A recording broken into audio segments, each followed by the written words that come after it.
Hey guys, today we're going to look at the hip hinge movement pattern. Very important movement to learn when you're lifting or picking things up, whether it's here at the gym or at home. It's very important to learn how to properly hinge those hips, groove in that hip hinge movement pattern.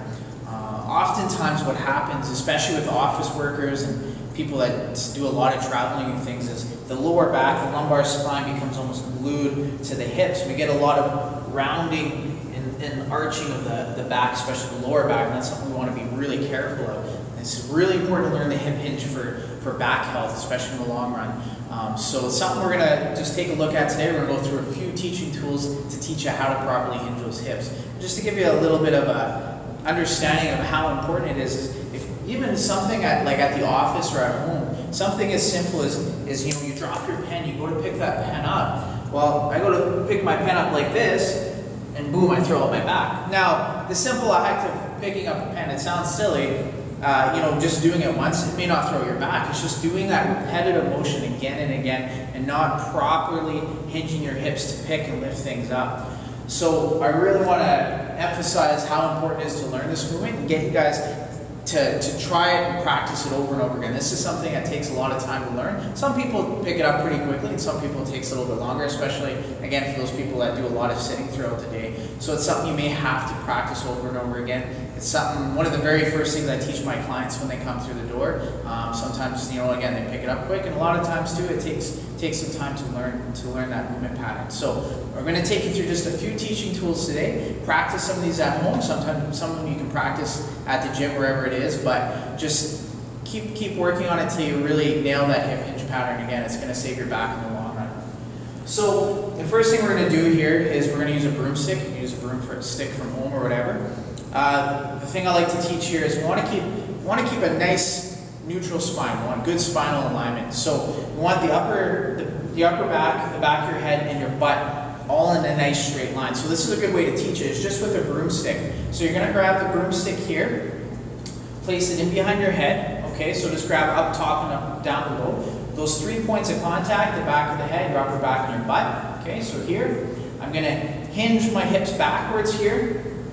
Okay, until I feel a stretch or a pull in the back of my legs and my hamstrings.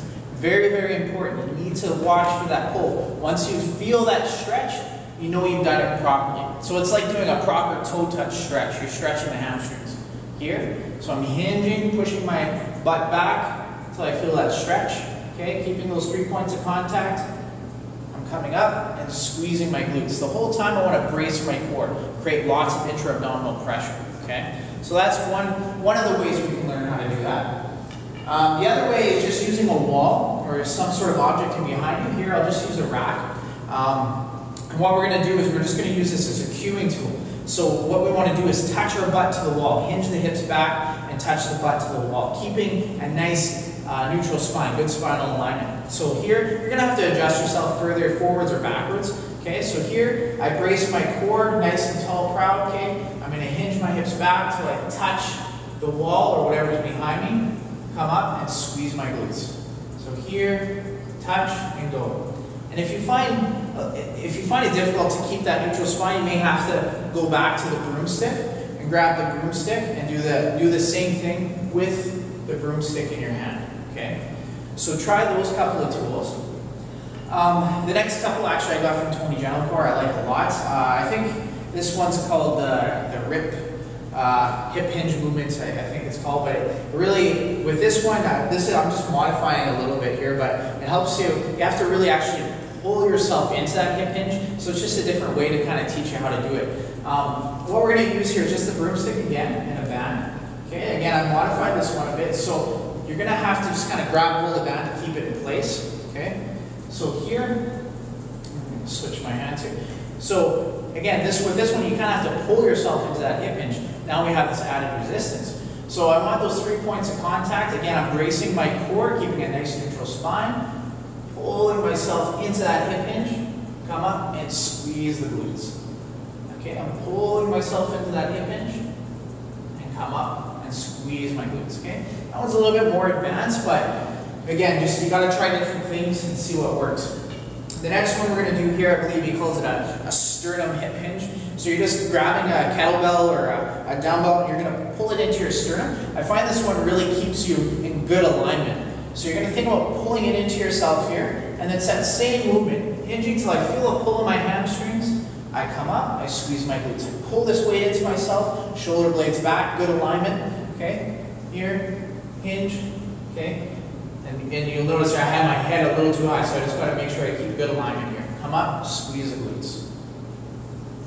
Come up, squeeze the glutes. So we always want those 3 points of contact, good alignment. And okay, the last one here as well. We're going to do this one, I think, in behind the head hip hinge. So what we're going to do is just place the weight in behind the head, elbows tight to the side. This one I find really works at teaching you how to brace your core.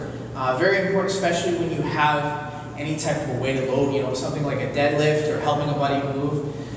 Anytime you have a real heavy weight they have to lift, it's even more important. You got to really keep that core braced. So I find this really teaches that. So here, just in behind the head, elbows close to the side.